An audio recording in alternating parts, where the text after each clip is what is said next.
A graça e a paz do Senhor Jesus esteja com você, meu irmão e minha irmã. Espero que você esteja bem e sentindo o trabalhar de Deus na sua vida, neste período de pandemia, em que as coisas estão, entre aspas, voltando ao normal, um novo normal, e eu quero te dizer que você deve continuar tomando muito cuidado. Não se deixe iludir pela flexibilização política e social que está acontecendo no nosso país. Isto é meramente ilusório. Saiba disso, tá? Mas nós estamos aqui para a nossa escola bíblica dominical. E nós vamos falar hoje, dentro do tema Vida Espiritual Autêntica no Mundo de Trevas, nós vamos falar hoje sobre a atitude daquele que é espiritual. Nós vamos ver poucos pontos relacionados a isso, porque é muito extenso esse subtema. Mas nós vamos ver hoje coisas que eu considero fundamentais para a nossa vida como homens e mulheres de Deus, especialmente para aqueles que querem agradar a Deus. Vamos lá então? Quero te adiantar que dê um cliquezinho aí no joinha, tá? Se você ainda não se inscreveu no nosso canal, inscreva-se, para que você receba sempre que tiver um vídeo novo, uma publicação nova, para que você esteja sempre conectado com as coisas que estão acontecendo, tá bom? Então vamos lá. Vida espiritual autêntica em um mundo de trevas. Sendo luz, seja luz. E nós vamos ver hoje, então, esse subtema, a atitude daquele que é espiritual. Veja só, a primeira atitude daquele que é espiritual é uma atitude de gratidão. A palavra de Deus diz que em tudo nós devemos dar graças. Mas será que a gente agradece em tudo? E será que quando a gente agradece em tudo, agradecemos porque verdadeiramente estamos agradecidos ou porque estamos obedecendo a palavra? Mas não há nenhum coração agradecido em nós. Coisas para que a gente possa pensar.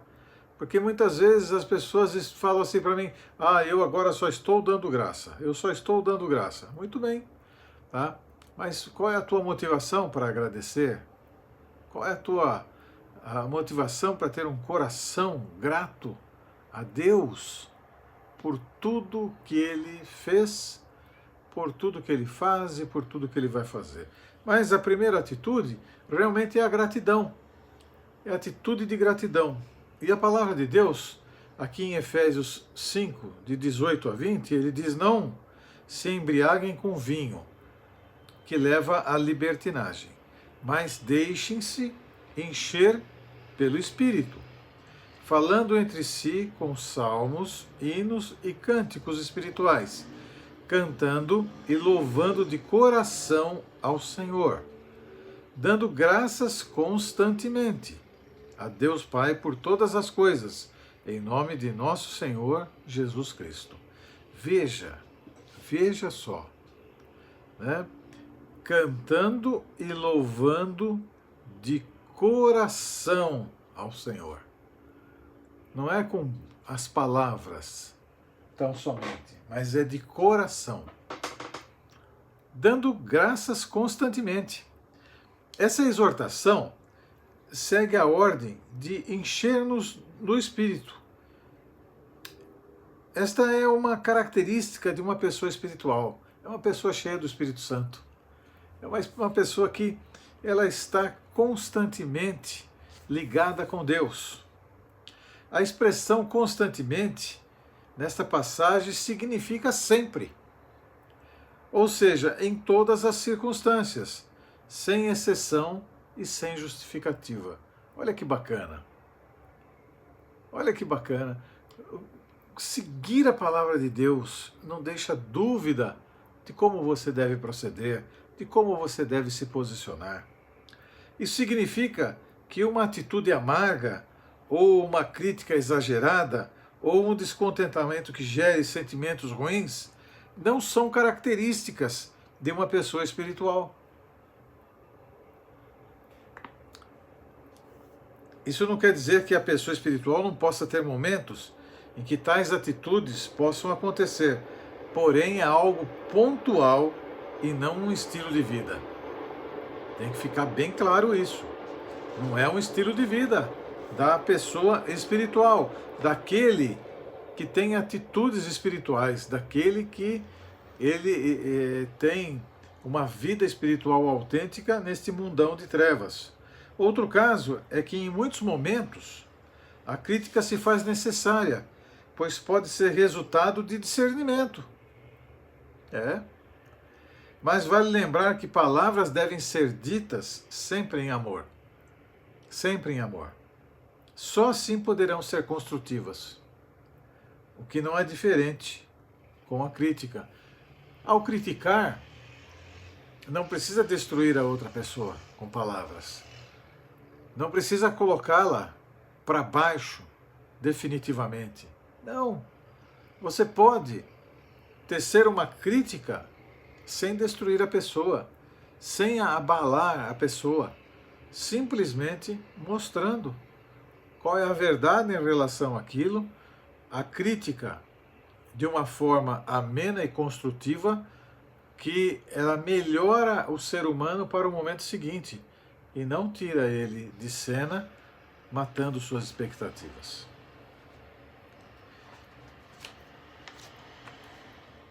Em Filipenses 1, de 9 a 10, diz assim: essa é a minha oração, que o amor de vocês aumente cada vez mais em conhecimento e em toda percepção, para discernirem o que é melhor, a fim de serem puros e irrepreensíveis até o dia de Cristo.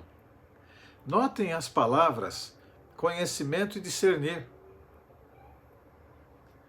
Portanto, ser espiritual é ter atitude de gratidão, e ter atitude de gratidão não significa fechar os olhos para a realidade da vida, mas pelo contrário, significa abrir os olhos para realidades ainda maiores. Assim, uma pessoa espiritual não ficará culpando a Deus por situações desagradáveis que estão acontecendo em sua vida, mas verá a mão de Deus agindo sobre todas as coisas. Veja, esta é a primeira característica.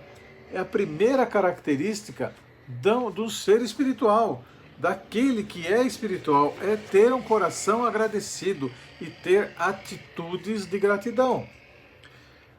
A segunda característica de uma pessoa madura que está caminhando na direção para ter uma vida espiritual autêntica em um mundo de trevas é a manutenção da unidade. Um homem, uma mulher espiritual, ela mantém a unidade. Ela investe para que a unidade ela seja preservada. Veja só, Efésios 4, de 3 a 7. O apóstolo Paulo diz assim: façam todo o esforço para conservar a unidade do Espírito pelo vínculo da paz. Há um só corpo e um só Espírito, assim como a esperança para a qual vocês foram chamados é uma só. Há um só Senhor, uma só fé, um só batismo, um só Deus e Pai de todos, que é sobre todos, por meio de todos e em todos. E a cada um de nós foi concedida a graça conforme a medida repartida por Cristo. Amém? Quero destacar aqui esta unidade no Espírito, mas quero destacar uma outra coisa que traz muita confusão no meio dos cristãos. Quando ele fala assim, há um só batismo. Tem muita gente que vai usar esse texto aqui para falar que já foi batizado. Foi batizado quando era criancinha, porque há um só batismo. Não. A palavra batismo, baptizo, do grego, ela quer dizer submergir. submergir totalmente, quer dizer, você afunda na água. Isso é batismo. Qualquer outra coisa não é batismo. Só para deixar, só fazer um parênteses nisso, tá? Para que se um dia alguém falar esse texto para você dizendo que há um só batismo, você possa explicar, não, o que você fez não é batismo, porque batismo é afundar na água. Bom, claro que nós não produzimos esta unidade, ela é resultado da ação do Espírito em nossa vida. Vejamos. Ora, assim como o corpo é uma unidade, embora tenha muitos membros, e todos os membros, mesmo sendo muitos, formam um só corpo, assim também com respeito a Cristo. Pois em um só corpo, todos nós fomos batizados, em um único Espírito, quer judeus, quer gregos, quer escravos, quer livres. E a todos nós, foi dado a beber de um único Espírito. O corpo não é composto de um só membro, mas de muitos. Nós temos a responsabilidade, meu irmão, minha irmã, de preservar a unidade. Temos que ter por certo que não é fácil, pois cada um tem uma opinião, sua maneira de ser e fazer as coisas, pois unidade não é uniformidade. Não é uniformidade, pois somos diferentes e Deus nos fez assim, mas para caminharmos juntos com nossas diferenças e mantermos assim a unidade, pessoas diferentes caminhando juntas, se respeitando mutuamente para a glória de Deus, precisamos de verdadeira espiritualidade, verdadeiramente sermos espirituais. Mas eu quero destacar um outro fator com relação à unidade. Você sabia que Jesus orou ao Pai para que nós nos mantivéssemos em unidade? Jesus orou ao Pai. Lá em João 17, ele ora ao Pai para que eu e você, agora, no século 21, nos mantivéssemos em unidade. Veja só. Minha oração, Jesus falando, não é apenas por eles. Rogo também por aqueles que crerão em mim, nós, por meio da mensagem deles, para que todos sejam um. Pai, como tu está em mim e eu em ti, que eles também estejam em nós, para que o mundo creia que tu me enviaste. Dei-lhes a glória que me deste, para que eles sejam um, assim como nós somos um, eu neles e tu em mim, que eles sejam levados à plena unidade, para que o mundo saiba que tu me enviaste e os amaste como igualmente me amaste. Jesus orou por nós. Nós nem existíamos, nós nem estava programado para chegarmos na história rapidamente, não. Mas ele já estava orando para que nós pudéssemos nos manter em unidade, que a gente pudesse estar firme nesta unidade, junto, desenvolvendo a vida espiritual autêntica no mundo de trevas e caminhando debaixo da direção do Espírito Santo. O apóstolo Paulo, ele condenou os coríntios pela falta da unidade, pela falta dessa característica. Porque não existia unidade ali na igreja. E Paulo, ele condena os nossos irmãos nesta igreja. Veja só o que ele diz. Com isso, quero dizer que cada um de vocês afirma: eu sou de Apolo, eu sou de Paulo, eu sou de Apolo, eu sou de Pedro, e eu de Cristo. Acaso Cristo está dividido? Foi Paulo crucificado em favor de vocês? Foram vocês batizados em nome de Paulo? Olha que legal, né? Como traz luz para nós com relação a gente falar assim: não, puxa vida, mas eu estou mais com o irmão X, estou mais com o pastor Y, eu estou mais com o líder tal, Ah, porque a pessoa saiu, porque ela não concordou com não sei o quê. Meu irmão, minha irmã, isso é falta de espiritualidade autêntica no mundo de trevas. Isto é falta de conversão absoluta, porque aquele que se converteu, ele não quer que as coisas sejam moldadas a ele, mas ele vai se moldar ao meio em que ele está para a glória do Senhor, para que haja unidade e não uniformidade. Porque quando eu saio de um meio e eu deixo um determinado meio, dizendo um monte de coisas ainda a respeito daquele meio, eu só estou provando que eu sou um imaturo. Eu estou totalmente fora de padrão bíblico e eu quero que as coisas sejam do meu jeito. E não é isso que Jesus fala em João 17. E não é isto que Paulo nos ensina em 1 Coríntios 1, de 12 a 13. Vejamos esses grupos aqui que Paulo fala. Vamos dar uma olhadinha nesses grupos. Olha, o grupo de Paulo.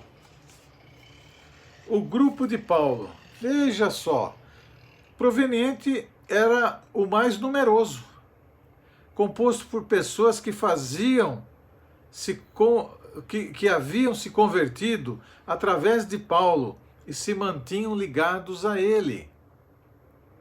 Veja, pessoas que haviam se convertido através dele, através da pregação dele, através do testemunho dele, e se mantinham ligados a eles. Não há nenhum problema. Olha, o grupo de Apolo. Apolo eles eram de um grupo convertido através de Apolo também. Apolo era muito comunicativo, muito eloquente. Era uma pessoa assim meio que do povo, né? Todo mundo conhecia Apolo. Aí quando ele chegava, e ele cumprimentava esse, ele cumprimentava aquele, ele abraçava esse, ele abraçava aquele, e ele fazia questão de rodar, cumprimentando todo mundo, e aquela coisa e tal e coisa, né? Entendeu? Aquela politicagem tremenda, né? Esse era o Apolo, envolvente. E por essa razão muitos se uniam a ele. Não é interessante que ele estava dividindo em vez de manter a unidade? É crente? Quem assim faz? Realmente tem uma espiritualidade autêntica no mundo de trevas? Quem tenta puxar para si a atenção, tirando a atenção totalmente de nosso Pai Eterno? Aí nós temos o grupo de Pedro, certamente composto de judeus, claro, judeus conservadores, que estavam lado a lado com ele lá no Pentecostes. Lado a lado com Pedro. Quer dizer, relutantes em realmente entrar de cabeça na graça de Deus. Relutantes. Precisava de um trabalho mais intenso. E o grupo de Cristo?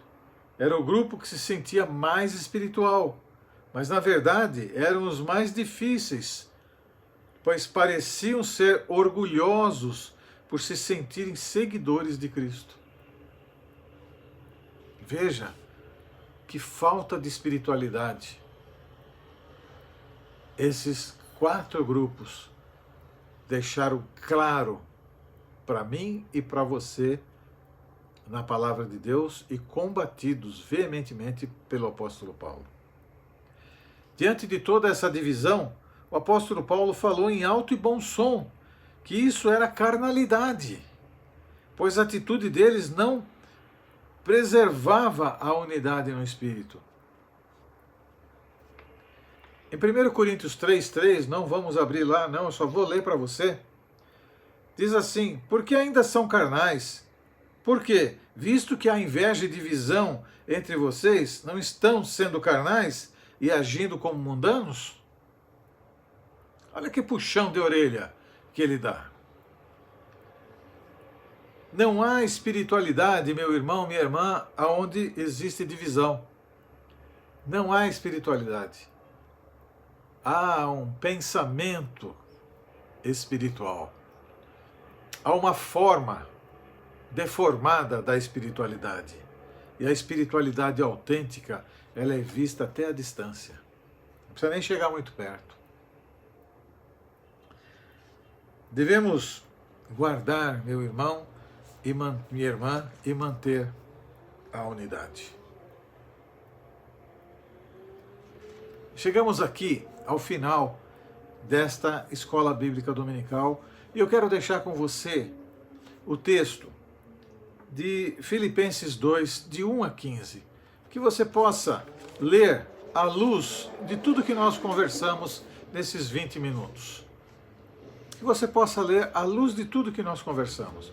Você vai ter o vídeo aí gravado com você, você vai poder voltar quantas vezes você quiser, e isso é muito bom, né? E ler Filipenses 2, de 1 ao verso 15, observando todas as coisas que nós conversamos agora. Meu irmão, minha irmã, chegamos ao fim desta Escola Bíblica Dominical. Eu quero te agradecer por me acompanhar e pelo privilégio de poder entrar no seu lar e conversar com você sobre essa espiritualidade autêntica, uma vida espiritual autêntica no mundo de trevas. Muito obrigado, que Deus te abençoe. Olha, o culto começa daqui a pouquinho. Não deixe de participar, não saia, permaneça no horário do culto. Procure se policiar para participar no horário que as coisas acontecem normalmente. Procure fazer isso. Não deixe de lado.